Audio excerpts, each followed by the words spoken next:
n'a pas d'histoire, pas d'identité, parfois même pas de prénom.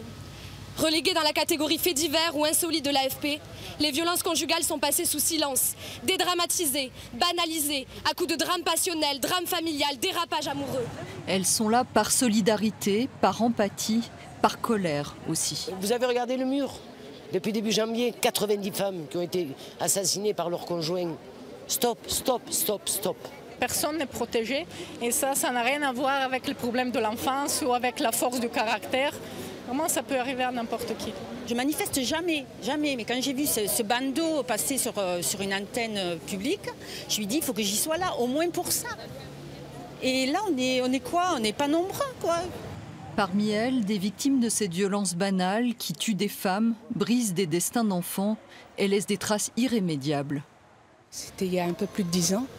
J'ai dû partir de Paris, éloignement de conjoint, voilà. Et j'aimais beaucoup Paris. Mais on garde toujours cette honte.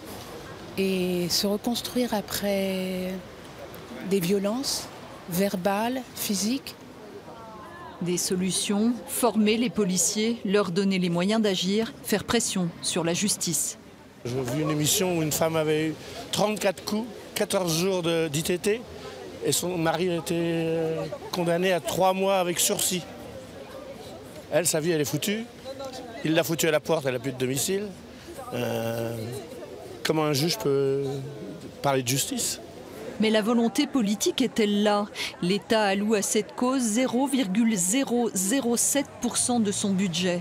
Des femmes sont déjà à la rue et la situation empire. À compter de 2018, il y a un choix gouvernemental qui a été fait de baisser de manière drastique les dotations. Et donc on a à terme peut-être des centres d'hébergement qui devront fermer, faute de pouvoir accueillir ces femmes dans des conditions dignes. Grande cause du quinquennat, c'est ainsi qu'Emmanuel Macron avait qualifié les violences faites aux femmes au début de son mandat.